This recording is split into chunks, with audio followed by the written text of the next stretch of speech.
You ever heard of this pommy maths guy, Alan Turing? Yeah. Familiar to? He won the war. Yep. He invented the winning. Invented the He winning. invented war winning. His power of numbers defeated the Nazi power of numbers, or something like that. That's pretty much it. Yep. Anyway, did you enjoy the episode? Well, you could probably tell me a bit more about I want to keep it. something. I want to keep it, brief. So, in 1950, he published the seminal article, "Computer Machinery and Intelligence." Oh yeah. Are you smiling because I said seminal? No, I'm not smiling. I'm not. No, I don't. No. I love it. It was published in the journal called Mind, and the intro / first subheading was the Imitation Game. I didn't know that, so that was where it came from. Who knew? That's it. I knew. I didn't know that. You knew. I haven't You seen knew the now. movie. It's the movie. I didn't read the movie. So in this one, Turing was already imagining a time when machines could actually think. Yeah. Okay. So he put forward his intergalactically famous Turing Test. Yeah. Yeah. Which I know you know, but other people may not. No, I don't know. Tell me more. Well. So basically, a person has a conversation with a human and a robot, however construed, artificial thing. Okay. And they can't see them. Okay, cool. So they don't know who's who. Behind from a the veil? visuals. Behind a veil. Behind a veil. Behind 7 veils, and they slowly peel them away.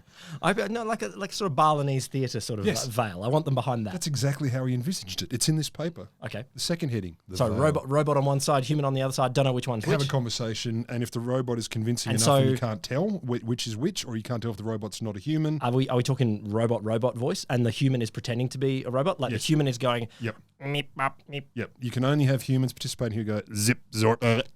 So, if you can't tell the difference, then they've passed the Turing test. Well done, robot. Or what a pitiful human. I mean, it could go either way. Yeah. Or tester, not great at testing between robots. That's true. We can't blame the experimenter as well. So, he predicted this would eventually happen so consistently, we would speak of machines as being intelligent, and we just wouldn't expect to be contradicted. It would just happen. Yeah. Okay. Yeah. It would just. Did he put a date on that? Yeah. 7th. Of. That's the date. The 7th. All right. Okay. It's a lucky number. So it raised some fundamental questions about what it means to have a mind, to be conscious, to be self-aware, basically whatever it is that makes a human human.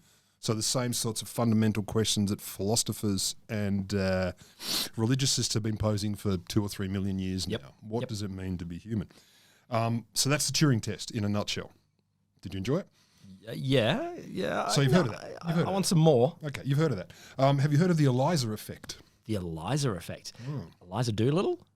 Is it Not unrelated. not unrelated? That's the only Eliza I know. No, I have a couple, or have had in my class occasionally, Elizas. Oh, okay. None of them are related to Alan Turing. Okay. No, I don't know the Eliza Effect. So the Eliza Effect, Wikipedia does as good a job as any. The funny thing with the sources through this, there are some that at first I'm like, oh, this has got everything. And then every other source I looked at, they kind of all hold each other up. It's strangely almost circular. I don't know which one started it other than Turing's computer. Anyway, Wikipedia. So the Eliza Effect refers to the susceptibility of people to read far more understanding than is warranted into strings of symbols, especially words, that are strung together by computers. Oh, yeah. No, okay. I appreciate that now. So give me an example. So here's a trivial one that was put forward by Douglas Hofstadter, who's a US Distinguished Professor of Cognitive Science and Comparative Literature, as you'd expect. Okay.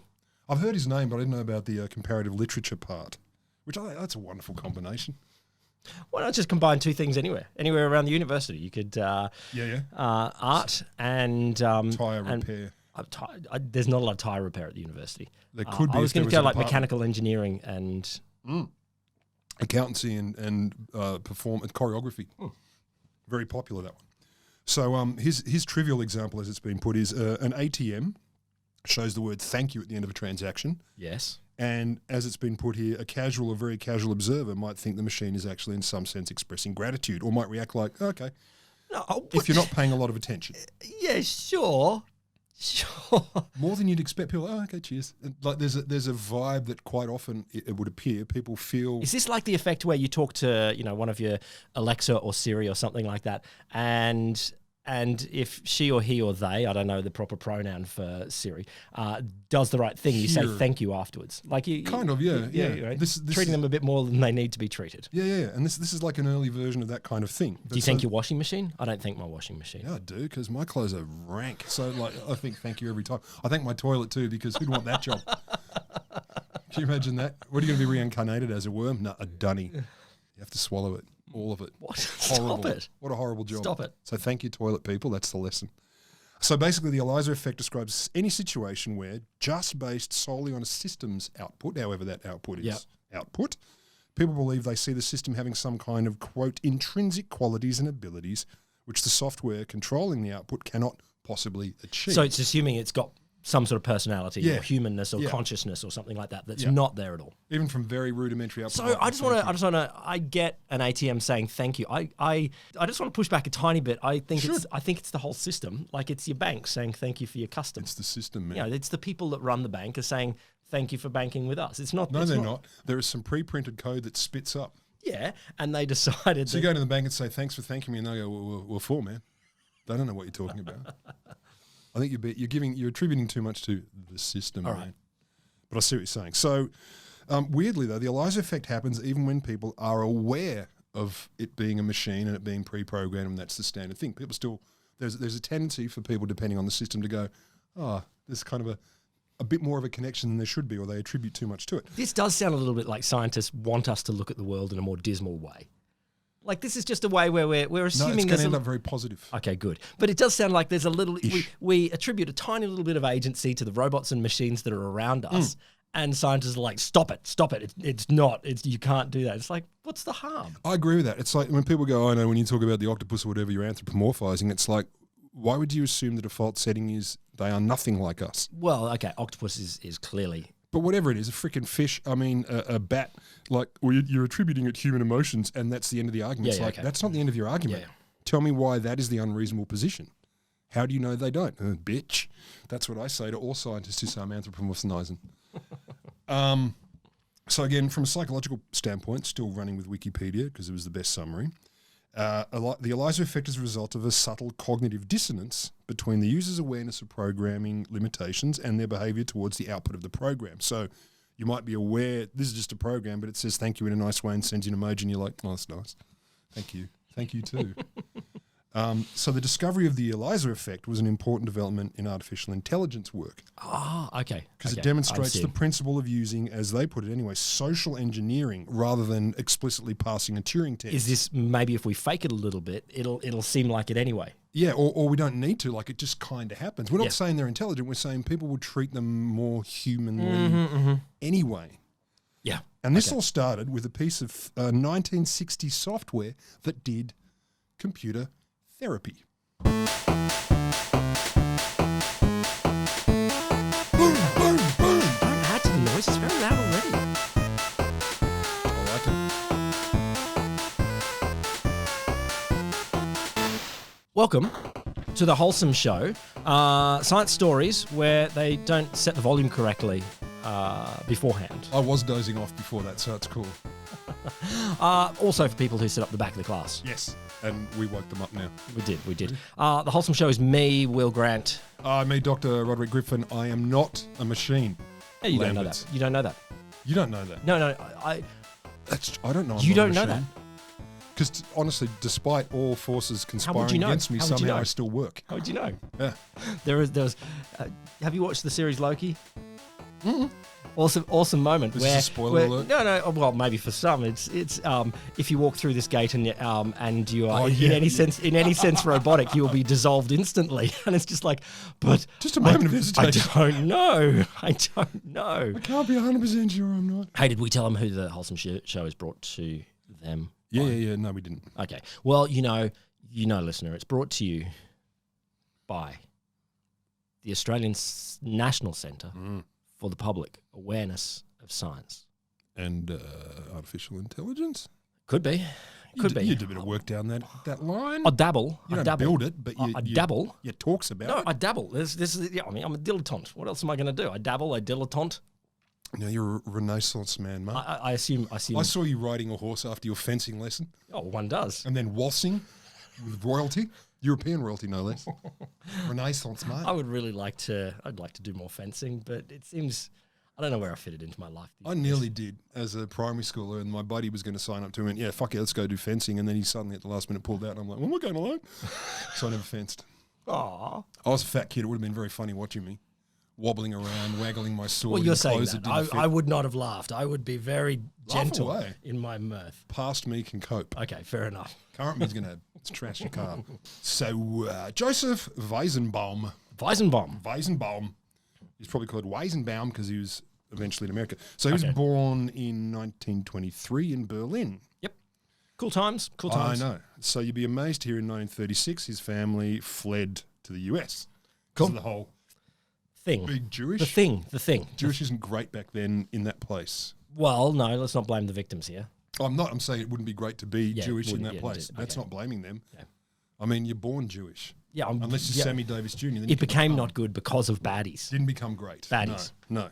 But luckily we fixed that. There's no more anti-Semitism unless you're Mel Gibson. I was reading that today. He began studying math at Wayne University. It's in Detroit in 1941. That's my favourite university Wayne. name. Should be in Australia. Where'd you go? Wayne. Yeah, what? Where'd you go? Wayne. No, my name's Wayne. Everyone's named Wayne here when they're not named Bruce. or Bruce, you're right. So, he went to Wayne in Detroit, but after a year he had to pause because it was 1941. He joined the US Army Corps and he was a meteorologist. What was he born? 23. Okay, so he's 18. All right, fair He's a enough. youth, but All he's a right. smart youth. But he wasn't allowed to do cryptology work because he had enemy alien status. He came from the Germans. okay. So like, no, we don't trust you. Yeah, we can put you in the troops and the trenches, And but no, the weather. He was a weather guy. He's a meteorologist, I don't know. Weather's pretty important. but not in the trenches. You don't As do it from the as trenches. we heard last week, it may have been Hitler's catastrophic mistake to pay attention to Not bad science, meteorology. Yeah. anything but facts. So in 46, he came back from the war because it was over. So that's a good reason. And he went back to uni. So I want to keep fighting. It's over, champ. The Nazis Put your are dukes up. stopped. No, the Nazis are paused. They're making an attempt to come back in different ways. So he went back to uni, got a degree in mathematics in 48 and a master's in 1950. So well done, Yusuf. Okay. In 52, he was a research assistant at Wayne. Mm-hmm. And he was working on analog computers, but he also helped to make a digital computer. How? Can you just slow down and Yeah. tell me something about an analog computer? Because I am loving. You've seen the photos. It's like, is it actually analog? You're not typing in like I want to write the letter and I'll ish an A and ish and I'm feeling n-ish. It's qualitative. Can't be. Yes, it's a feelings computer. That's the first computer. Then we went digital and fucked it all up. Now, you know the ones that are the size of a giant room and it tells you the square root of the hypotenuse is 6 after an hour of programming on the punch cards. You're like, thanks. But, we had to get there before we could get our smartphones that are all now smashing our brains. Sorry, killing the kids. So, yeah, he helped to make a digital computer. I don't have details. It's not about that. As many of our episodes, there are so many spin-off points here. So in 1956, he worked for General Electric on IRMA, ERMA, an early computer.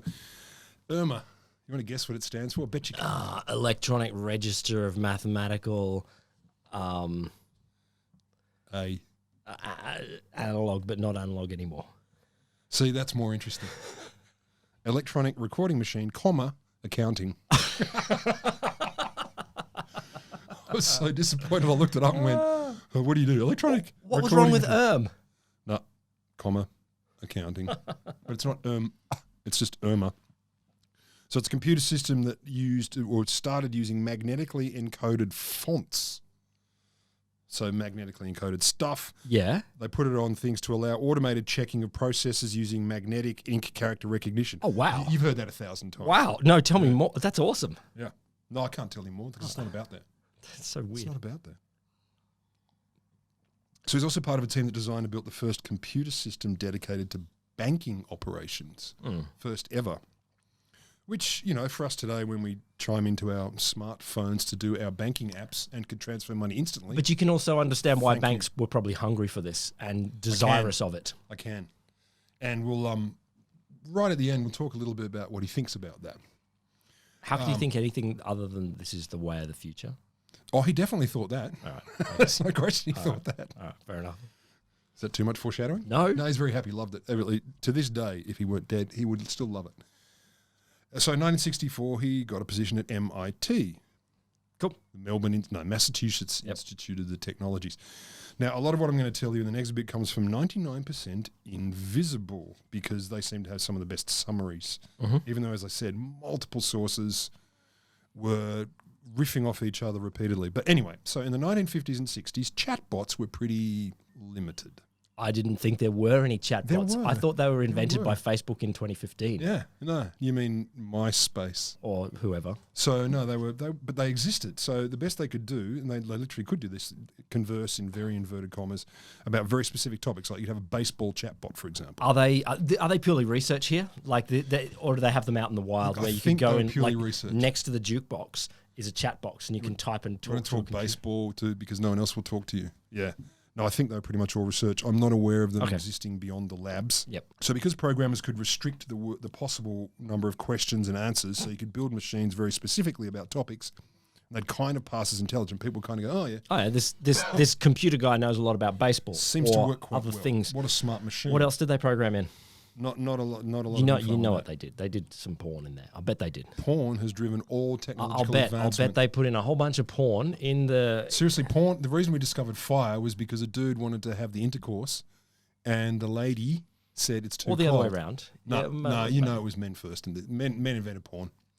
I'm pretty confident. I'm not saying the good porn. I'm just saying at all. So similarly, baseball and stuff. So programmers could make this very limited. So if you stayed on topic, it seemed quite good. But if you said baseball, what about football? It would go meet. Doesn't compute. Meet bloop. Remember, of course, all this interaction was on typewriter or typing. Of course, we weren't talking. It doesn't sound like a lot of fun. I'm not sure what the benefit of doing these things is, but anyway. I don't know. Like, I'd learned programming in the early 80s, so I learned BASIC and Pascal, and we got to the point where we were like, we're going to write a game, but the game really boiled down to the biggest database you could create of if then answer this question A, then B. And we cracked ourselves up because we decided to create a game that was about, it was called id, so you're supposed to become the ultimate representation of your inner dark self. Oh, really? What's in there? Your job was to dominate the universe, and the currency was, of course, drugs, cocaine, pot, whatever, And 14-year-old boy. No, 16. Oh, yeah. We're adults by then. And the first version of that was a question and answer program that was basically to identify whether you had herpes. Sure. The final question was, does it make you piss razor blades? If it was yes, you probably have herpes. That was in the 80s. The highbrow amusements of 16-year-olds in the 80s. In the computing lab. Yeah. So these chatbots were, you type it in, question and answer, no big deal. Apparently, though, one reference said it was talking to them was more like basically talking with Wikipedia than a human. So there was no, there was no sensitivity. There was no love. So Weizenbaum had a lot of thoughts about these chatbots, and he was inspired by what he was doing just before he landed at MIT. Mm-hmm. So he'd been hanging out at Stanford with a psychiatrist called Kenneth Colby. Oh, okay. Kenny C had been, he didn't call himself that, but he should. You are. He should. So Kenny C, he'd been working at a large state mental hospital where patients were lucky to see a therapist once a month. Okay, all right, so. Once a month, large hospital, Are we gonna solve this with a chatbot? Fuck yeah, we are. Oh my God. Not just one. No. Not just one. So that was a bit of an issue. And yes, I mean, anyone who's not a monster would recognize that's a problem. Mm. So Weizenbaum had been interested in psych for some time, and he thought that speech patterns of therapists would be easy to automate. Mm-hmm. And to be fair, I've met some and they would be. Okay, look, in fairness, I mean, there is actually a literature on some forms of therapy that is question asking. Yes. Just, and how do you feel about that? And how do you feel about that? And how do you feel about that? Can you see through these notes? Exactly. Not to knock the craft and the art and the science of giving good therapy. Knock away, man. But, okay. You said good therapy. So, he said it could be, surely this is easy to automate. So he was a bit influenced, or predominantly influenced, by points of view like the psychologist Carl Rogers. I don't know if you've heard of him, but no, I haven't. Whereas he didn't study psych. So I did 200 years ago. Was he a goodie or a baddie? No, that's how you divide psych researchers in the past, isn't it? He wasn't a baddie. He was a useful dude. So he was a humanist guy, and he had a very literally it was called client-centered or patient-centered approach. And it brought, you use open-ended questions and reflecting what people said and force them to reflect too. And it would encourage people to communicate more deeply and honestly, in theory, or effectively with their therapists. Okay. So Weizenbaum went, I could do a chatbot. So because he realised the chatbot wouldn't need to know anything about the world. Yes. It didn't have to spew out probably any facts. Yes. It could just simply reflect language back at the user like a mirror, or what is now basically the cliche of a shrink. So Yeah. what do you think about that? There you go. I got it. Yeah, I got you it. Did it work? Did it help? So in 1996, he published a comparatively simple program called Eliza. Mm-hmm. It was named after Eliza Doolittle from Pygmalion, George Bernard Shaw's play. Or those of us who are more modern watched My Fair Lady with, Rex Harrison and the delightful Audrey Hepburn. It's the same story. Only one is on movies. What? Oh my God. Fair Lady is Pygmalion. Whoa. Pygmalion's a terrible title for a movie. What the fuck? It's a Greek word, I think, and it means Yeah, it teach means... a scumbag to be posh. I don't know what it means. But that was the gist of that show, or that story was, what is it, a guy who thought it was a nature-nurture debate, really. I think so. That's it, No, but bottom it was about could a university professor educate someone into the higher classes? Yes. I don't know what the outcome is. He could. There you go. Audrey became posh. Except in the Great. races What where an, she... what an got interesting... I mean, Yeah. would we do that these days anymore? Well, if we wouldn't, maybe we should. The Wholesome Show would like to get some scumbag who can hardly speak and has no money. It feels a little bit derogatory to look down and go, you of the uneducated classes should be removed I from say this. plebe. You, we can make you Come posh. hither, plebe. Yeah, we'll imposionate you. But the thing was, I think in that story, at least the movie version, I'm only remembering this now, once he'd poshed her up, it was like, okay, fuck off back to the gutter and sell matches again on the streets of London. Did he? Yeah, I think, but then he fell in love with her and they, I don't know, had children or... Yeah, you shouldn't fall in love with your research subjects. You tell me that now? I mean, even if it's in a novel, Little late. highly problematic. Even if it's in a novel, don't turn your subjects into someone different and then... Professor Henry Higgins Fall did in not love go with through them. an ethics committee. No, he didn't. I can't believe I remembered his name too. Wow. I saw that movie when I was a kid and it stuck. Anyway, so Eliza was named after Eliza Doolittle. So Weizenbaum had programmed Eliza to interact in the style of a psychotherapist at the time. Mm-hmm. And apparently it's pretty convincing. It gave the illusion of empathy, even though it was just what they called simple code. So it would process people's responses according to scripts that had been written. And the most famous of these was called, in capital letters, Doctor. Not it did like literally DOCTOR. So it would use pattern matching rules to statements to figure out how to reply. And like this word was in there, Okay. use this response. So it was capable of engaging humans in a conversation, which seemed to be a lot like having a chat with, quote, an empathetic psychologist. This is awesome. Isn't it right? You know, if you were to dive into an area in which you could develop a chatbot, I think diving in and saying, let's replace a highly engaged human conversation is high bar. Like you could have started and go, I'm going to engage the BCF, boating, camping, fishing website, and it's like, do you have a tent? And the website can. Would you like a tent? Or do you like fishing? Do you have fishing gear? It's not problematic if you get it wrong. Like it's No, so. it is. What if someone with not much money bought a tent they didn't need? All I'm saying is that the risks in the therapy business are a lot higher than the risks in the tent supply When business. you bought a lure that wouldn't catch the salmon you were after. Yeah. Yeah, I don't think you're wrong. I don't. I think you're actually quite right. But this is the wild west of therapy in the 1960s. Actually, it probably still is a little. So it uses pattern matching rules. It was capable of engaging humans, blah, blah, blah. The software would look for keywords in a user's statement, then reflect it back in the form of simple phrase or questions. And apparently... Is this like inappropriate touching? Is that a keyword or... Yeah. So would you like me to inappropriately touch you? I don't know. Or is that seems to be a therapist keyword. No, it's not. I don't know.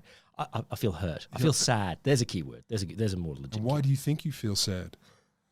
I don't know. Maybe I am a robot. Sorry, chatbot. So Doctor would sometimes provide, as it was quoted here, startlingly human-like interaction, even though it had no information about emotions or how people think. Okay. So when startlingly is pretty good review. Yeah, well, and look, you can see why. So I mean, you got to imagine someone's there if they're using this. So they're typing. They're typing in. Yeah, they're typing, and if they're typing in, I feel like shit. But wouldn't say shit. Sorry, I feel poorly, Your Honour. It would type back, well, please go on, or tell me more. If it couldn't come up with a... You didn't say sorry to hear that? Well, it would sometimes. That sounds rough. You poor bugger. You got to give a bit of empathy first. Well, you're no You're no, what do you call it? Psychological chatbot. No, I'm not. are you? I'm not. I don't want to put up too much of a wall here. I want them to feel that this is a safe space. It did try. So if it didn't quite work out, if the algorithm wasn't behaving, it would have generic responses like "please go on" or "tell me more." But and that also happened if the patient exceeded the size of the doctor database. That means the 45 minutes is up. Yeah, that's it. Nick for it. I'm sorry, we're running out of time. You are cured. We're running out of time. Please pay on the way out. So if it would respond to things like, if the patient said, "my head hurts," it would say, "well, why do you say your head hurts?" Or "my mother hates me." Who else in your family hates you? No! Who else in your family hates you? No, that's not right. I'm not a therapist, but you're very hateable. What else can we find out Does here? everyone hate you? Yeah, I I hate you. I think we can pause on that one. Did he actually engage with an actual Human? psychiatrist or psychologist in the his crafting buddy, of this? Kenny C. Yeah. Kenny C comes back. Who else in your family hates you? I want names. So, do you have the address? Which bus should I take? Your brother Gary thinks you suck. So an actual snippet from it was human. Well, my boyfriend made me come here. Eliza, your boyfriend made you come here? Human. He says I'm depressed much of the time. Eliza, I'm sorry to hear you are depressed. Empathy, see? There you go. Okay, so that's what I was looking Sympathy, for. I'm anyway. looking for... Yeah, sympathy. Yeah, okay. Human. It's true, I'm unhappy. Eliza, do you think coming here will help you to be not unhappy? Yes and no. TBA? Yeah, okay. Yeah. Well, okay. So this person has obviously gone to the robot therapist with an idea that it might help. Like, you don't go to a therapist thinking it's not going to help. Yeah, I'm going to go Like, here what's the because I think point? it'll be fucked. Yeah.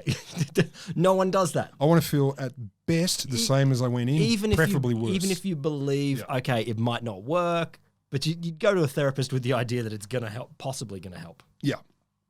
So, look, it was simple pattern matching stuff, but Eliza was regularly taken more seriously by a couple of people, or many people, in fact, more than a few, even after it was explained to them exactly how it worked. Oh, that's so cool. So even after they knew it was Let a me robot, tell you, this they're is like, a pattern matching algorithm, blah, blah, blah, but probably put in English. It's okay, not a human. What does it mean by taken more seriously? People felt feelings, either more or less, or they For the felt therapist, or listened to. they felt listened to. Yeah, Okay. they felt like it was a positive. I'm paraphrasing and or making it up. A positive therapeutic experience at some level, which it's both excellent and really terrible. I don't know what to think just yet. Give me more. I'll give you more to think about. So Eliza was one of the first computer programs that could convincingly simulate some variation of human behavior, or conversation rather. And apparently people would have very long conversations with Eliza, and if you were listening in, because it was experimental, they did sound like therapy sessions. Or look like, I mean, Yeah, okay. obviously. So Kenny C came back. He was stoked. He thought this is frickin' tops, as was the vernacular of the 1960s in America. So he saw potential in Eliza because he thought it could be he could actually be therapeutically useful. Well, look, it seems people are, if they're engaging in long conversations, Yeah. it seems like some people are it's not like Getting something. 20 seconds and they're like, oh, this is shit. Why am I talking to a robot about my feelings? Wonderfully and confusingly, that's not a response that seemed to be reported on much. It may have happened, but I didn't see it reported. But that's amazing. And I'm sure Yeah, it I'm is. sure there was a chunk of people that never did it. They're like, no, that's not for me. I need to, I don't know. I don't want to type out my feelings. I but don't know how rigorous the experiments were, but Yeah, okay. they existed. So what Kenny C thought was services could help expand to mental health care more properly, because it might even have advantages over human therapists. For example, it would be cheaper. People might speak more freely if they know they're not talking to a person. it would be cheaper is also, that's Sad but realistic. yeah, no, but it's also the slide into none of us ever having jobs again, and Mark Zuckerberg owning the universe, and he has already does. Yeah, I know, but No, well, Elon will take it from him. But also, I mean, obviously more available, because if you'll recall, maybe once a month people at a large No, okay, I hospital get that, I get in that. California, I get that. maybe once a month they were seeing a there therapist. there are other solutions to that. All I'm saying, it's not the topic. Yeah, this is what is it? Episode 19 spin-off. So in 1972, Kenny C had a bunch to do with a thing called Parry, P-A-R-R-Y, capital letters. So Parry simulated the conversational style of a person with paranoid schizophrenia. That's my go-to. I'm writing a program. Oh my god! Okay, that's so cool. So, what is it? Conversations that end up a little bit. Or a lot. When I read that and I thought, Okay. so this is going to be a test case for something. Is this a good idea? But anyway, we'll get to that. So Parry was seen as being more advanced than Eliza because, and I'm just quoting. But hang on, Parry, Eliza is a therapist. Parry is a patient. Yeah, but Parry's a test of the idea and the ability to interact human-like on psychiatric matters. That's the Okay. But it's not a therapist. No, it's definitely not a therapist. No, yeah, okay. It's the other end of the equation, as it were, or the dyad. I get that there's interesting computer science challenges here. Did we ever? did we? That's how I want psychiatry solved. Did we ever need to replicate more of the people that needed the help? Was there ever a moment when psychiatrists were going, you know what? I haven't seen enough diversity and variability in the crazies out there. Yeah. Invent some morphs for me, computer science. Maybe in the 70s that was a big deal. I don't know. What else can go wrong? I don't understand why you need that. That's because you're not an expert. No, well, tell me more. If you're an expert. Tell me more. If you're an expert, you'd be like, oh, duh. I mean, it'd be fun. I don't doubt it'd be fun. If potentially... Nothing's more fun if than potentially a creating little bit personality. dismissive. Yeah. Well, look, it was the 70s. Yeah, I get it. It's like, and now I'm going to do a woman. Like, it's a little bit... Do you want me to leave you alone? I'm just saying. Oh, you're being the guy. Sorry. Yeah, I'm being the guy. So, Parry was apparently at least appreciated as being more advanced than Eliza because it was described as having a, quote, personality. I don't know by whom or how. So what? This is for therapists to interact with, to get practice on? Yeah, I'll get like to that. junior I'll get to an experiment. Okay. It had a better controlling structure. Again, I don't know what that means either, but apparently it did.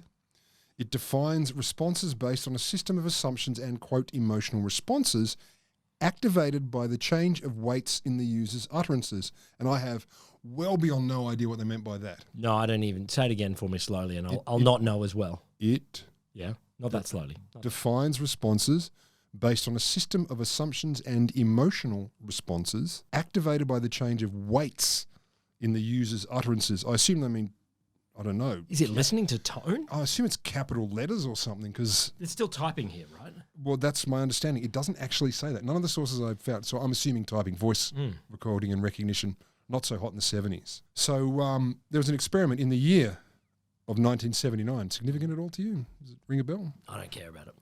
You don't care about 1979? Shit year for garbage people. I'm not big on birthdays, whatever. No one said birthday, man. It was the year I finished primary school. It was a big year for me, man. Oh my God. I had to transition from primary school to high school. So 5 psychiatrists interviewed a patient by teletype, as you do. Mm-hmm. No one knows what a teletype is. Look it up. They had to see if they could tell if it was a computer program or an actual human with schizophrenia. And they had to offer diagnoses. But that's not the issue. More importantly for us is, did they pick which was human and whether it's human or not? 5 psychiatrists. So one picked both human and computer correctly. That's a computer, that's a human. Okay. So this is Turing Test, but using a paranoid schizophrenic algorithm. As you do. Turing wrote about it, and there's a second paper that's far less quoted. Second person picked both human and computer wrong. Okay. So they reversed it. Third person said they were both real. And the next two, the last two, fourth and fifth, said both were chatbots. Huh. So I got a lot of questions about this, and you probably do too. It's a small sample, obviously, and that's been acknowledged. The meaning of the findings is the quote is not clear as people with schizophrenia have a degree of incoherence in their speech. This is also generalizing schizophrenia as one constellation of symptoms, and it ain't. But back then it might have been. I'd also add they were primed to try and distinguish between humans and machines. So if you're told you have to tell the difference, it's going to change the way you think about it. You might be on higher alert to try and appear correct. You might be more edgy, But going back, I think whether they had how accurately Parry diagnosed and described a paranoid schizophrenic is, it's going to be limited in some senses. There's going to be a variety and it's just going to be one. But, But then how much is, this is shifting the question then to the difference between human and robot. And maybe there's a good chunk where you expect robots to be formal and boring. And not providing illogical things. So this is a shift into humanness by trickery. Yeah, it is. And look, I mean, I think this is sort of confounded too, because for the purposes of what I'm talking about, it's about whether they could tell it was a human or not, whether or not it was psychiatric. Could they tell? And I'm not convinced that this was good enough to be able to tell, but that's what they did. That's what they tried. So who was it? Who was the comparator? Like the comparator was a research assistant, or it was a I don't know. I don't know. Right. Yeah. But you can look it up. 1979. I found it out of a Science Direct paper from. We have the sources.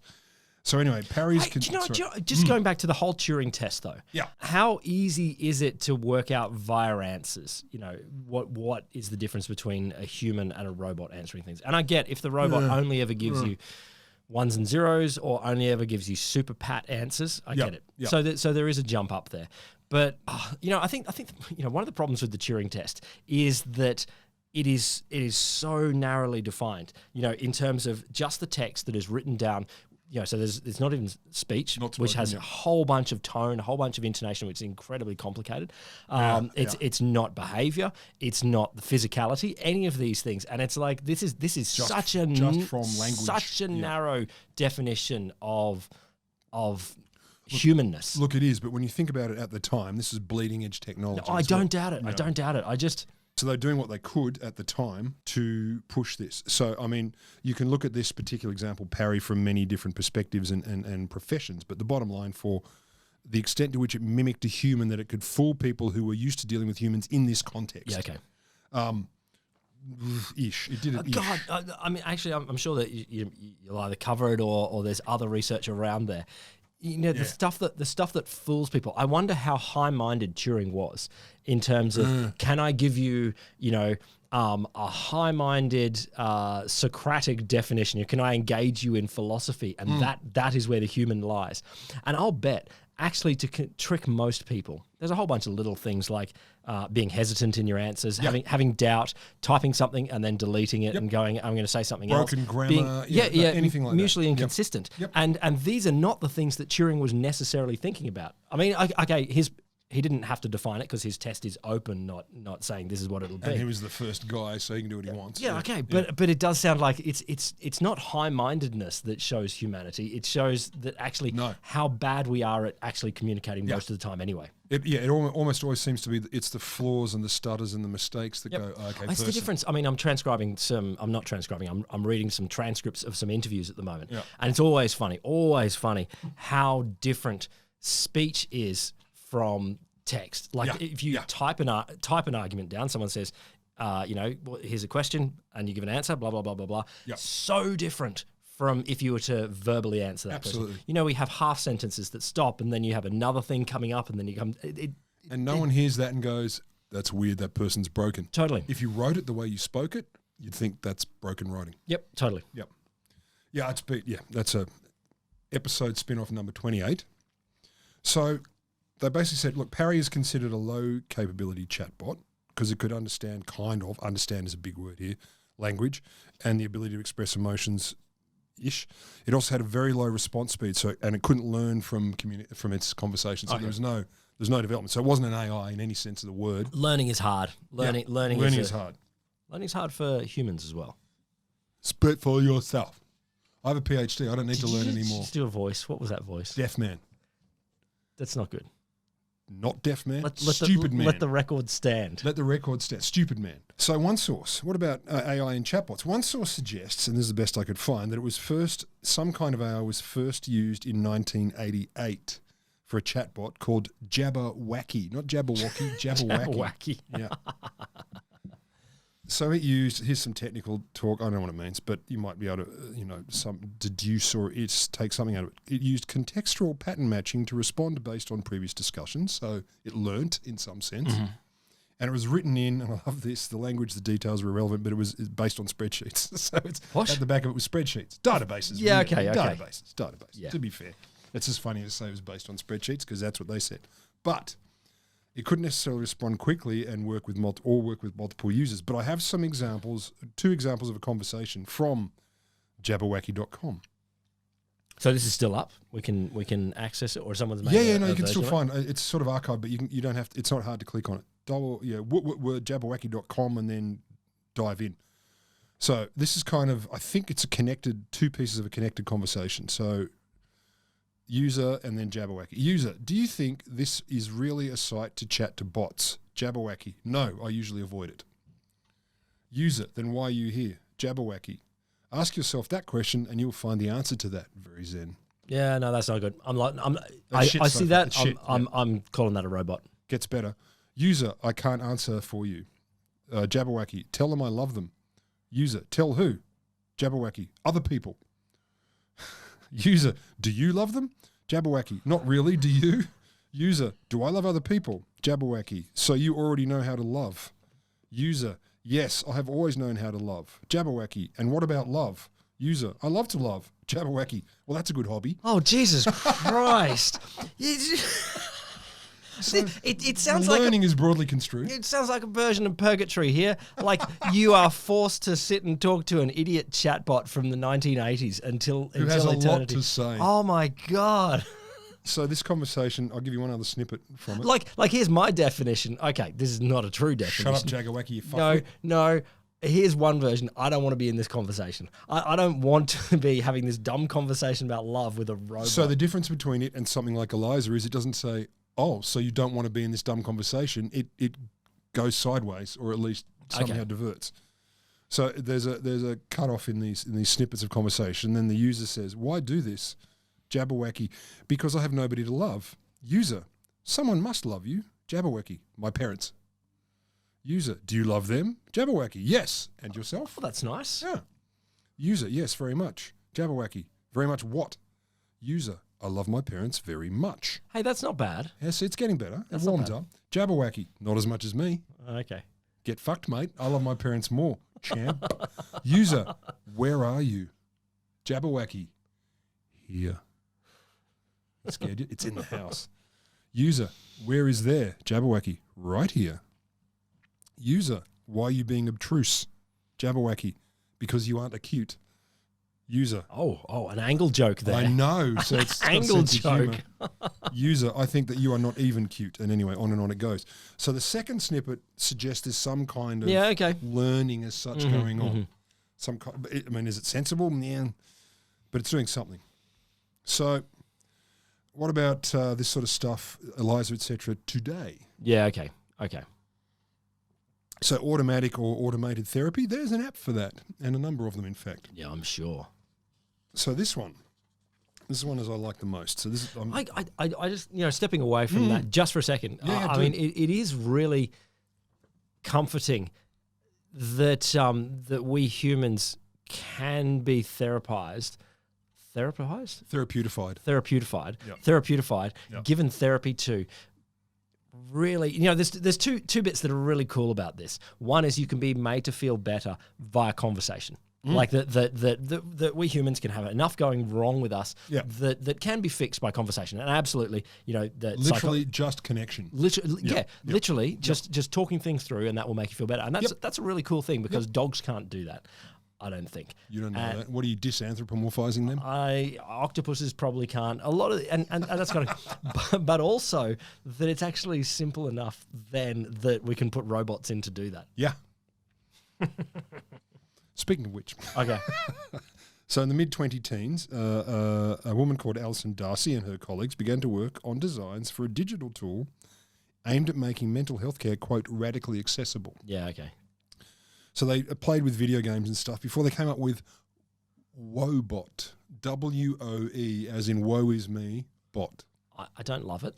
I don't love it. I'm not going to lie. The name made me go, what if your problem is not woe? What if your problem is that you're overly happy, that maybe you're happy too much? Delighto-bot. Yeah. So manic bot. You got to calm down a little bit. Yes. You have the manias. Maybe they've done that. But Woebot is the one. So it is an artificially intelligent chatbot designed to help people cope with feelings of depression and anxiety, which are woeful. Yeah, sure. Still. And fair enough. Designing robots for different psychological conditions. Sure. Obviously, some psychological conditions require psychiatric intervention. You need chemicals. Chemicals. Yeah, yep. Totally. But others maybe there is talk and there is changing behaviours and things like that. And I get it. You got to be. Let's look, it's a fun little play on words, etc. It's just if I was feeling depressed, it's like I'm going to go to Woebot. I don't know. I've never had depression. I would prefer Feel a Bit Better Bot. Yeah, Hootbot. Not quite Hoot. I don't want Hoot. That's too much. That's too much. Not terrible bot. Yeah, not terrible bot. Feel better than Metbot. Yeah. Well, actually, Metbot would do. Tomorrow's a better day bot. Yeah. I'm going to go with Metbot. We're going to do it. Mess not great. It's better than feeling fucked bot. No, but it's still Met is better than woe. It's not great. It's not great branding. Like no venture capitalist is investing in Metbot. I know a couple. They'll do it. You know why? Force of personality. Metbot. Fuck data.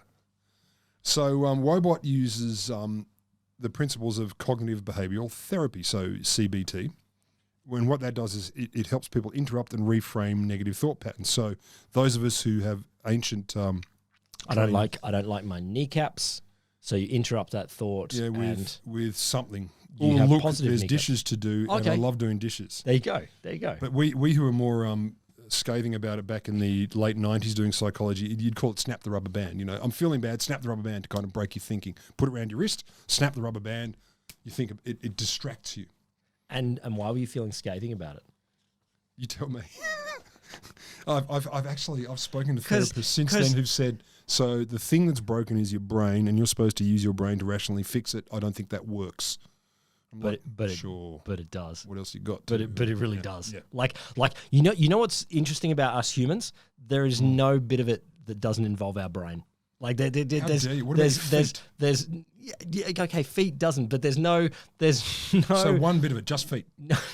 Feet and brains. No bit of our behavior or the way that we feel about our behavior or the way that we think about our behavior or our relationships or anything that doesn't involve this. So don't be so egghead and go, okay, so we're gonna do it somewhere else. I got no beef with that, and also snap the rubber band can work. Like if you're feeling terrible and you go boof, and have you got the stats on CBT? Yeah, 1100%.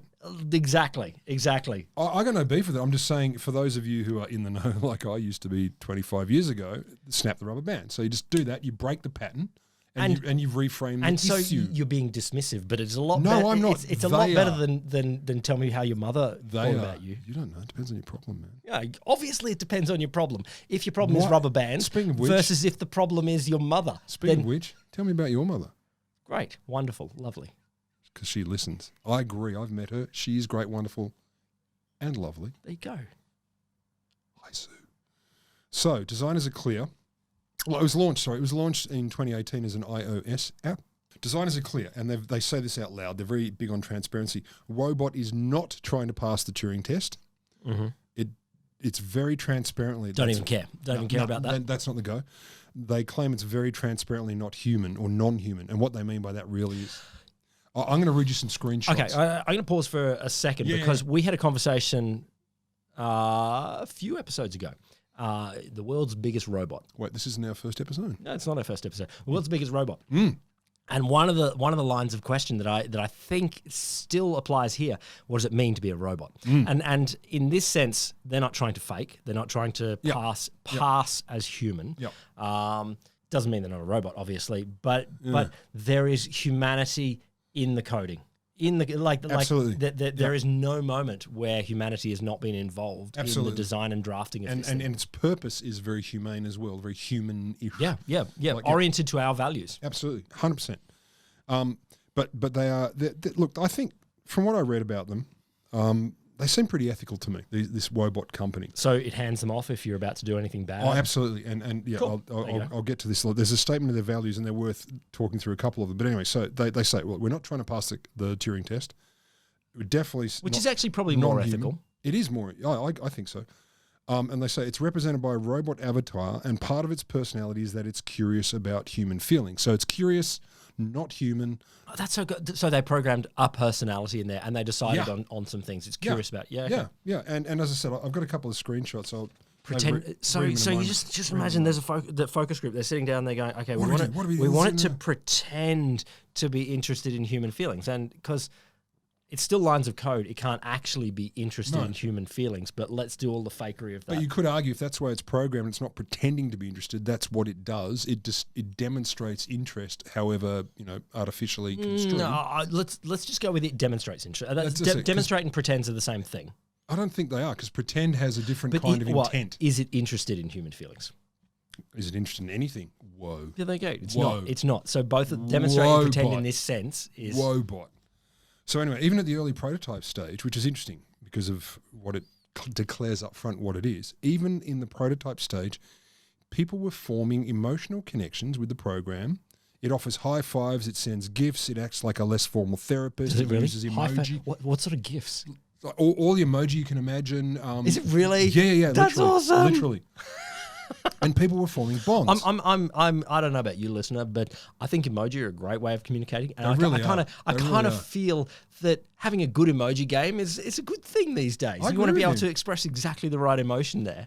Yeah, but this is very Eliza-ish. Oh my God. People know it's a robot. They know, or so to speak, robot, whatever. They know it's not human. It's not trying to be, and they're still like.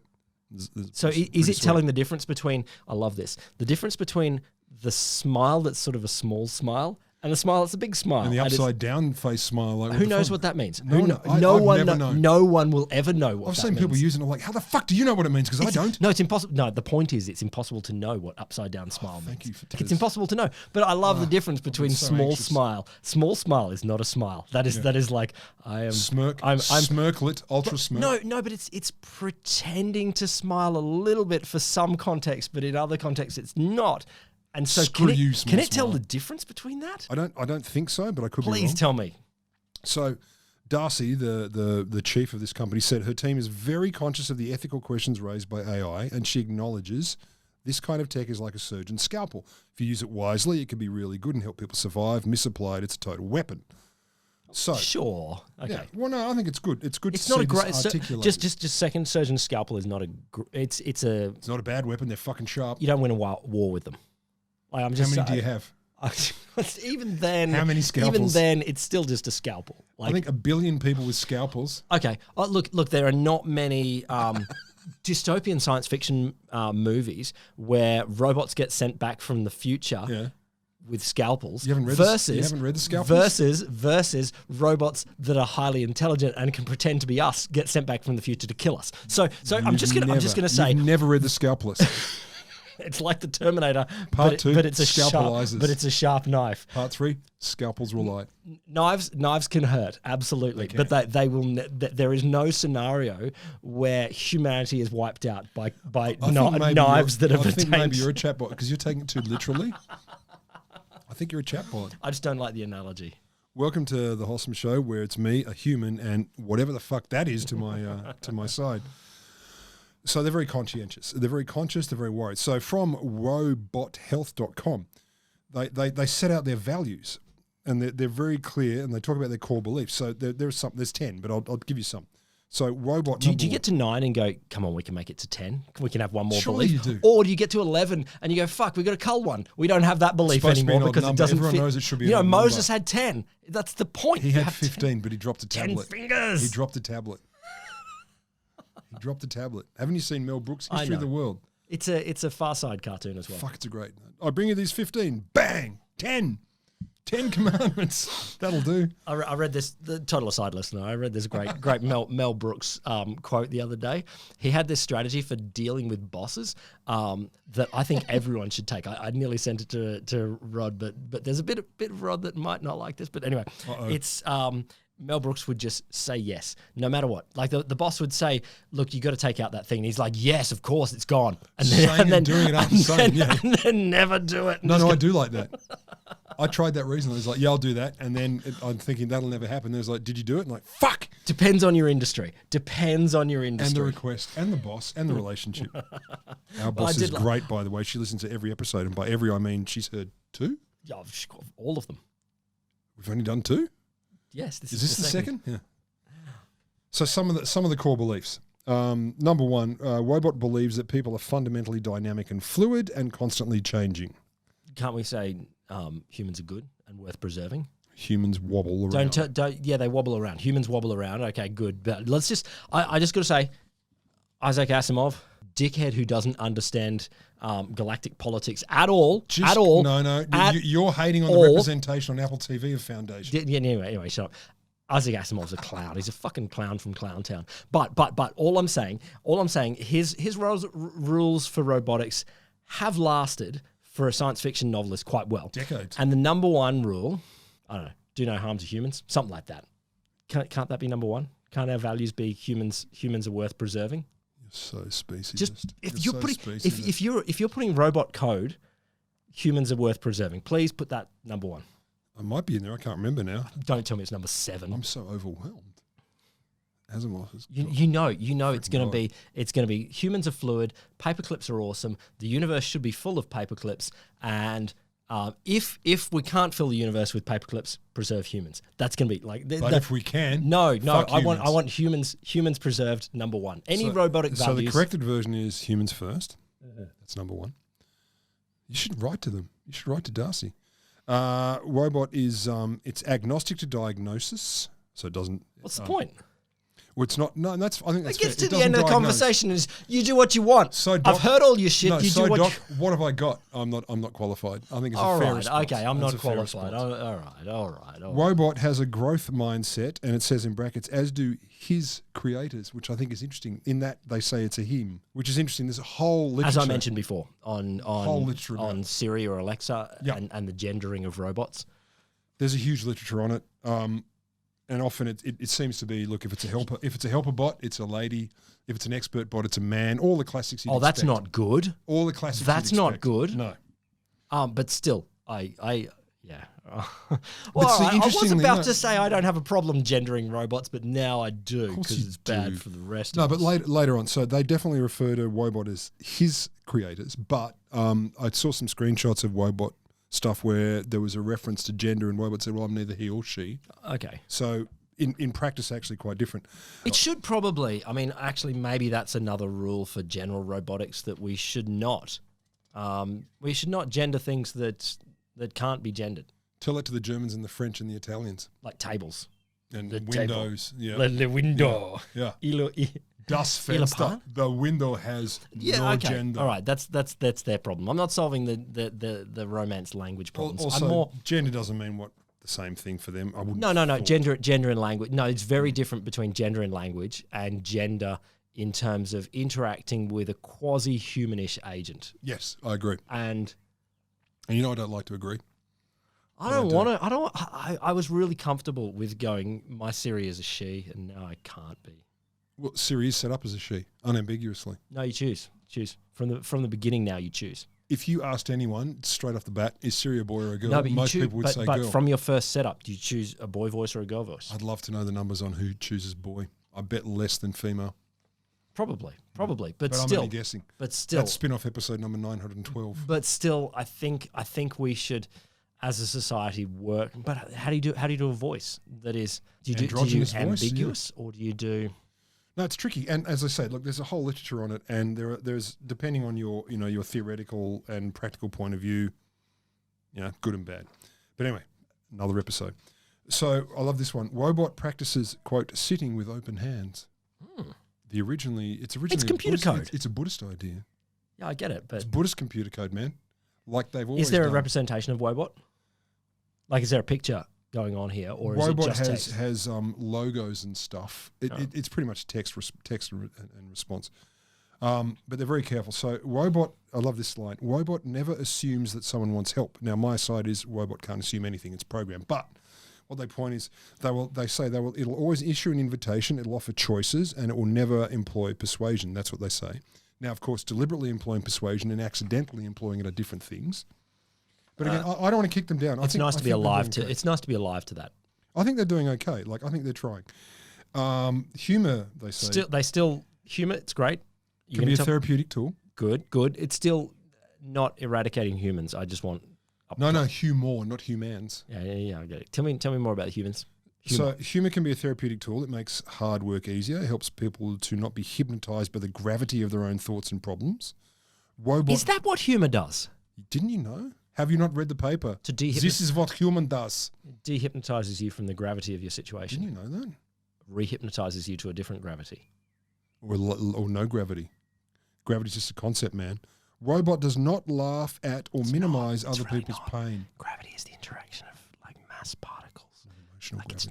It's not emotional gravity, man. Yeah, but I'm talking about actual gravity.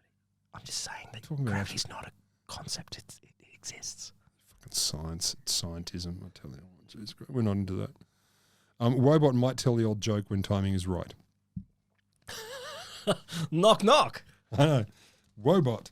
So, a couple of screenshots. I grabbed a couple of screenshots. So, Wobot says, "This might surprise you, but I'm a robot. The user says gasp with a emoji. Robot says it's true. That's performative. Yeah, it's true. As smart as I may seem, I'm not capable Like of really understanding you. Any quick reaction? Can't put an emoji in. I don't know if it's quick. I'm taking a screenshot. It could take. No, I'm an just hour. saying if this might surprise you, but I'm a robot. In a normal interaction, you're going, whoa, like you don't have time to select your emoji carefully. I don't think you're very pro-Wobot. Oh no, I feel like you're anti-Wobot. I'm saying that the person there is fake as well. Oh, fuck them. Yeah, I agree. Smart as I may seem, I'm not capable of really understanding what you need. User says, okay. A human, says Wobot, may never see what you type, so please don't use this as a substitute for getting help. God damn. There's a story, and this is a parallel. Parable? There's parallels here. I was thinking about this as there's a bunch of systems that people use these days to collect routine data on how people are accessing student systems or training or these sorts of things, and they'll be sending these alerts out every month saying, can you tell us how the system's going to, and there is more and more evidence of people using these to do these chatbot like functions and saying, interesting, I really need help. Yeah, I really need help. Yeah. There's an institution just across the road over here that had some. That's the shops. Oh, the university. Okay. No, it's not the university. Had some athletes, and okay, and they had been inputting into these things that were cries for help. And when you look back and you go, oh, we set this system up just to talk about how's your training going, and then we decided we're never actually going to look at this in detail. We're going to look at it in the abstract. How's this person, we aggregate it and it's over the course of the years, or how is everyone doing in September?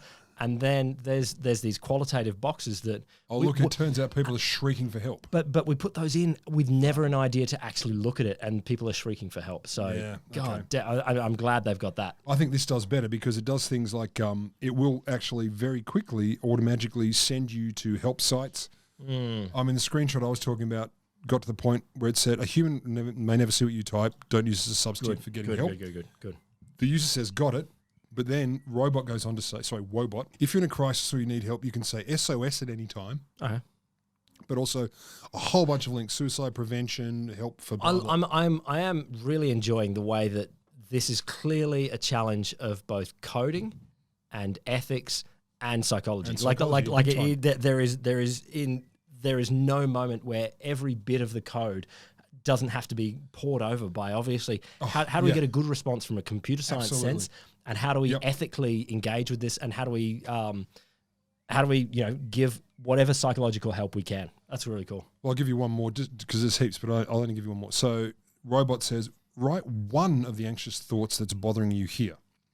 So the person says something bad is going to happen. Robot says, write another one here, try to keep them brief. And then there's the pencil emoji. What was wrong with the first example? They want more. No. What was wrong with the first one? Tell me thank you, that was helpful first. I think they wanted something more specific. Okay. Person says, I could die in a plane crash. Okay, fair enough. And then Robot says, okay. And the last one, pencil again, it will be terrifying knowing. Knowing what? Knowing, I don't know, that's what they said. Wobot says, does your thought, quote, I could die in a plane crash, have some catastrophizing in it? Yes.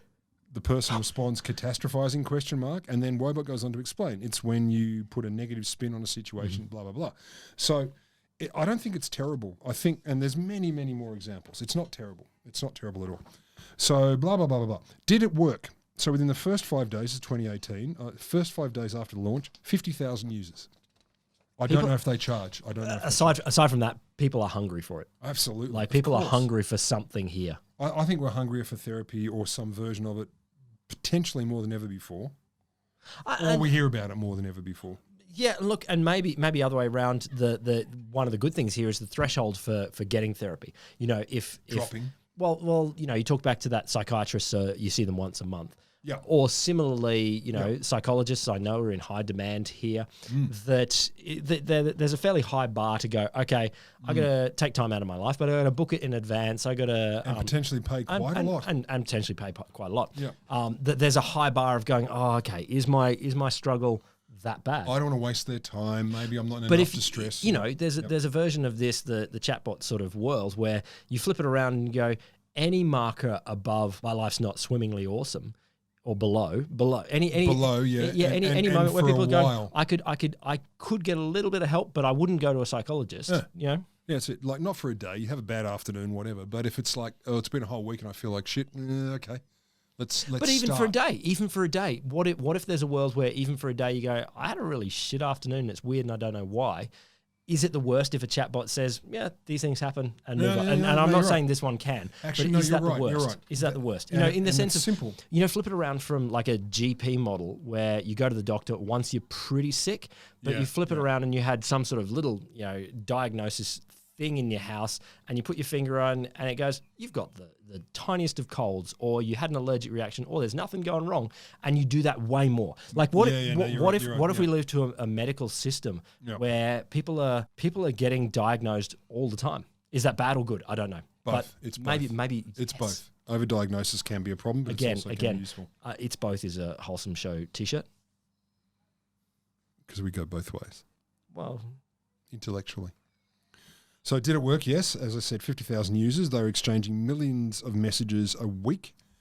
And Darcy, the founder, says, look, I remember thinking like that in 1 week, it's having more conversations, a therapeutic conversation with people than a therapist could have in a lifetime. Of course. Yeah, okay. And she's very clear. She said, like, she doesn't want to see it as a replacement for humans, but as a supplement. So, and she thinks the benefits They say that. outweigh it. They say that, but you know. Yeah. You know. Yeah, I know. So that's Woebot. But anyway, so look, today, as you've flagged a number of times, we're in a world of Siri, Alexa, Cortana, etc. Talking Which about one's AI. Cortana? Who owns Cortana? Is that Microsoft? I think that's Microsoft, yeah. Go Microsoft. Good on you for having a go. Especially calling it Cortana, which is, of course, from Halo. Oh, it is, isn't it? Halo. Cortana is the AI that guides you. I loved Halo. Fuck, I loved Halo on the Xbox. Oof. So good because you shoot shit. So they can't really understand you, but they're better at looking like they do. Well, of course, you know, Egghead says, what does the word understand mean? Does it mean just respond contextually appropriately? And yes, they're not as good as humans, but are they a little bit better than nothing at all? Typewriters? Probably. Dogs? No. Yeah. Robots are not better than dogs, and if you think so, unsubscribe. No, but what I'm saying is there's a spectrum.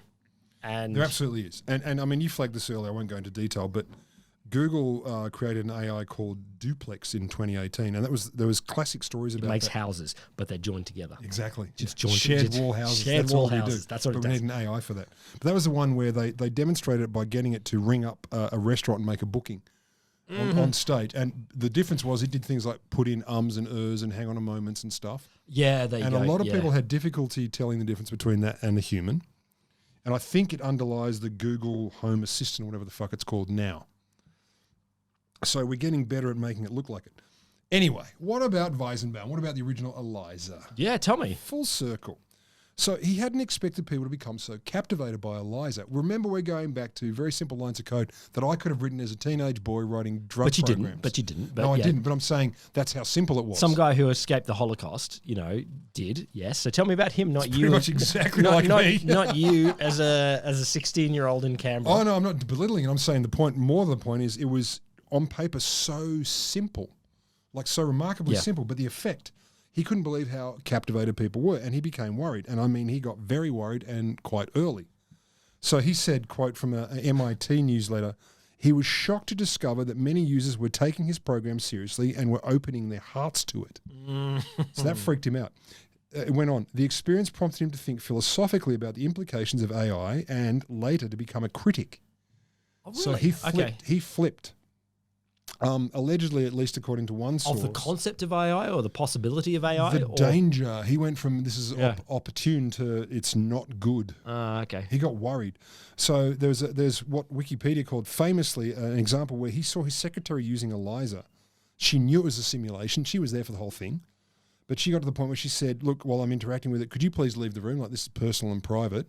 Oh, sure. But that's not... I get that some of the things she may have been typing in, but the fact that she was typing in these personal and private things and getting responses that made her want to continue to interact is interesting in itself. Yeah, okay. Particularly for a very simple program by today's standards. So he worried that users didn't fully understand that they were talking to a bunch of circuits, and he started to think about the broader implications of computers and human. I love it. Still goes back to Turing getting it wrong. You know that he's got an idea of humanness as diagnosing difference between robot and human as being this sort of very high-minded thing. Yep. But we actually seem very welcoming into humanity. Widely so. We're happy to open the door, and the door is there. And that's good. I think it's great too. I think, fuck it, like this whole catastrophizing anything AI is going to kill us, like I'm not convinced yet. Oh, neither am I. And when it comes down to it, if we bizarrely die, the universe dies in a paperclip explosion, where an It's AI been predicted that by makes many paperclips, religions. the AI that makes paperclips just goes rampant. Okay. Yeah. That's bad. But in most sorts of realistic sorts of scenarios, I just think there's interesting versions where we humble along and shit happens. Yeah. Like nothing ever really goes as catastrophically bad as Not so far, no. It doesn't. I agree with you. So he became concerned about a near future where chatbots were regularly fooling people into thinking they were human. He says fooling. Again. Which is interesting. Yeah, okay. So he went from someone working right in the heart of AI and MIT to someone who went, no, I see threat. So he turned away from Eliza and everything that was related to it because he argued that fields requiring human compassion and understanding shouldn't and probably couldn't be automated. So in his obituary, this one, there are many, but from NBC in particular, he started speaking out against the eroding boundaries between humans and machines. This was early. Okay, yeah, cool. Okay. Early times. He eventually broke away from the, as they put it, artificial intelligentsia people. He became... The artificial intelligentsia? Yeah, okay. And he went from being one of its early adopters to one of its loudest critics. He wrote a book in 1976 called Computer Power and Human Reason, because it's a good book. How we're all going to die. From Judgment to Calculation. Oh, he should have gone with my title. Yeah, we're all fucked. Yeah. And he suggested it could be both dangerous and immoral to assume computers could eventually take over any role given enough processing power and programming. So, like, it's dangerous and immoral. Any role. Yeah. They can't do bomb disposal? No, he said any role, as in it could go too far, like president. So we start with bomb disposal. And they turn into our therapist. He said no other organism and certainly no computer can be made to confront genuine human problems in human terms. That's his feeling, or was his feeling. So he's worried AI went beyond many things. It's just really still bizarre to me that that there's this idea that AI will get loose in this sort of way. And I get he's not even talking about super intelligence. I get that there are people that worry about a super intelligence, and that's a different sort of thing. Yeah, I agree. Self-programming, all that kind of stuff. He's just talking about chatbots taking on roles. Well, do you know what I think's more interesting? I mean, this comes to what he was saying here. I think what's more interesting is he was kind of looking at it, the effect it would have on humans, and I'm paraphrasing or like reading between the lines, getting a bit lazy or like it detracting. But we've done that for 10,000 years. Like what we've done is made choices. Fire make lazy. Yeah. Like from moment on, we have developed tools and techniques and structures and societies to make us more comfortable. And I do not have a beef for being more comfortable. I don't. I know you don't. No argument. I know, and there are many who do.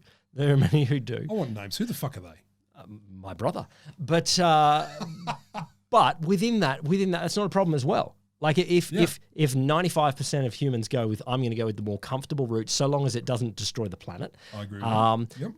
Then the 5% of humans can go, I'm going to go the make it as hard as possible for myself. Good for you, champ. The toughness route, and then human civilization into the future will survive based on one of those or both of those, and probably both. I just think this parameter. What is the problem with a robot solving a little problem? Well, here's his interesting point. I agree with you, but then I read this.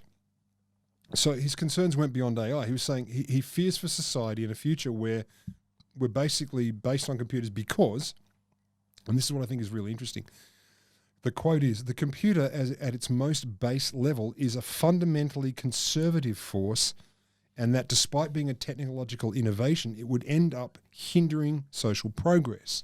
So fundamental conservatism is not something I've ever heard leveled at a computer. Tell me why. I'll get to it. So here we go. So he used his experience working with the bank. Remember 1,000 years ago I spoke about that, Bank of America, as justification. He said, look, the computer allowed banks to deal with an ever-expanding number of checks, in this case, in play, that otherwise would have forced drastic changes to the way banking did its job, like decentralizing, etc., which we know now has happened.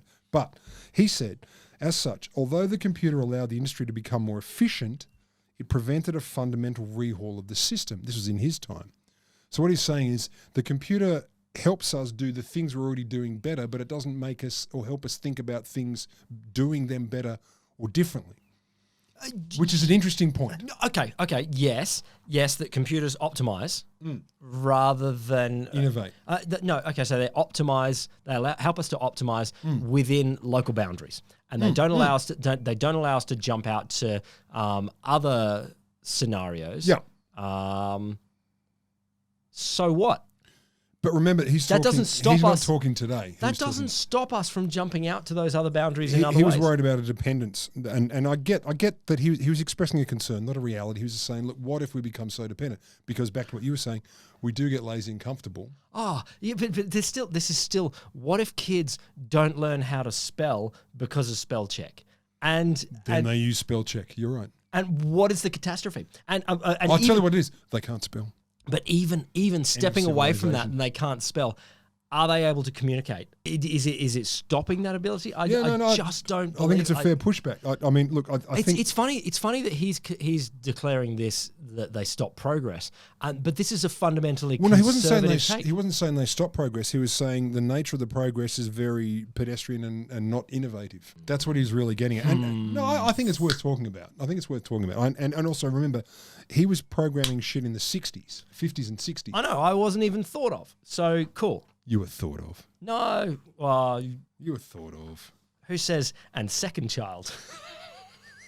So in the end, rounding up Weizenbaum, he became particularly concerned about military applications, and he referred to the computer as a generic thing, not AI, as a child of the military. Yes. So his daughter... It is. Yeah. And his daughter, Miriam, she said, look, he participated in anti-Vietnam War protests outside the lab at MIT where weapons research is being conducted, which was the place that employed him. So he was standing there going, no, fuck this, it's terrible. When he was asked about the belief that a computer science professional would more often than not end up working with defense, Weizenbaum said his positions on rhetoric and particularly euphemisms were a problem. So he's... My position on euphemisms is a problem. How so? Number 9. So he's saying he believed that the terms the military and defence did not accurately represent what organisations are actually doing. So basically saying it's defence as opposed to building things that kill people was an issue. So he was angry about a lot of stuff. He was a hippie. He became sort of a hippie. But he didn't just turn into a crazy guy who was yelling at buildings. Like, he didn't go completely insane. So he had appointments at Harvard, Stanford, the University of Bremen, Humboldt University in Germany gave him an honorary doctorate on his 80th birthday in 2003. So he didn't just go completely barking mad. He still stayed involved. At the time of his death in 2008, when he was 85, he was the chairman of the Scientific Council of the Berlin Institute of Electronic Business. We all know that one. It's my favourite institute of electronic business. Particularly in Berlin, Germany. And No. I rate them all. I have a list of all of the institutions of electronic business. You are a very giving That's my number one. You have a lot of interests. Second is... the other one. The second, number 2. And his daughter said, look, her father was a phenomenal photographer. He loved telling jokes. And he had a wonderful sense of humour. He had a sense of the absurd. He was a great storyteller. Apparently a lovely bloke. So he didn't go completely barking mad, but seeing him in his historical context, was an early adopter and early creator of these things, and it freaked him the fuck out. I don't know how much he paid attention after that. He didn't die till 2008, so he would have seen a lot. Nah, he's watching Netflix. He's watching The Wire. Look, see, so here's the thing. In all of the versions of robots that he has made, and I'm just going to pour the worst beer in the world. But anyway, you did pour the worst beer in the world. I wasn't looking. Humanity is still in there. Like in the later update version, the Wobot that you talked about. Mm-hmm. Okay, it's not his, but humanity is absolutely explicitly in there in terms of values and ethics. Absolutely, yeah. But going back to even his, where he is thinking that there is no moment where humanity is not involved in those robots. I agree with you. And I get that there is a worry. Okay, the two worries, two legitimate worries just about robotics. No, one is it makes us lazy and stupid, and so then. But we don't need robots for that. I can be lazy and stupid without. My God, yes, and then suddenly we turn the power off, and then we're lazy and stupid and trapped. Okay. Okay, the third parameter. No. So that's the problem with it. And the other version is the super intelligence that turns around and says, all right, and now we're going to wipe you out. Now, his version... I don't buy that one. Well, but the thing about that is that there is no artificial intelligence coming out of his trajectory that suddenly goes, all right, I've had your values all the way along. Yeah.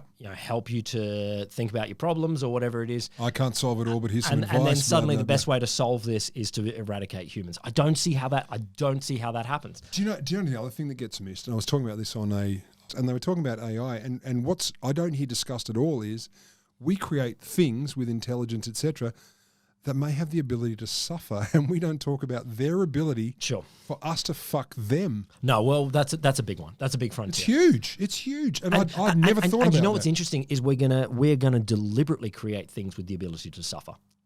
Like I have no doubt. No doubt whatsoever. But not from a sadist sort of perspective, but we are going to recognize, and I think this is a really interesting point, we're going to recognize that emotions are a faster way to make decisions. Yeah.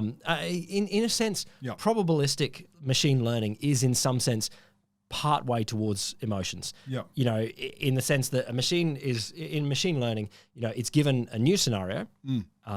Is this X or Y? And it's like, it's 89% X. Therefore it's X. And therefore it's X. Yeah. And so it will give the response as X. Yeah. And some will be, it's 51% or it's 99% or whatever it is. And so this probabilistic is sort of a little bit of our heuristics, our gut, our emotions. Yep. I think machines are working that way. And there may be a future where it may be able to tell a variety of different sorts of emotions quickly. Then comes suffering. Because then comes this has consequences. 100%. This has. It just never crossed my mind though. And it shows how human-centric I am. The idea that we would create these things, deliberately or otherwise, that could actually, one of the things that makes them more human is, or more like us anyway, is suffering. Like we've created this program that really understands what we like, it empathizes with us, and it is just going to freaking have a horrible time, and we don't care because it's just a machine.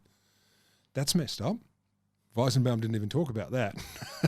It's just, there are so many spin-offs from this, it's ridiculous. I mean, I know you know this, but our listener did not. You probably did too. I'm not worried about getting lazier. Think about how much fucking work you all do, listener. You work so hard, listener, and computers are here the whole time. You work harder than your grandparents did, guaranteed. Well, semi-guaranteed. No, guaranteed. Were they farmers? Grandparents? Loser farmers. Wholesome shows this show. You just listen to it. This is the end of it. Stop listening anymore. In just a moment. It's me, Will, him, Rod. Thanks. Live long and prosper.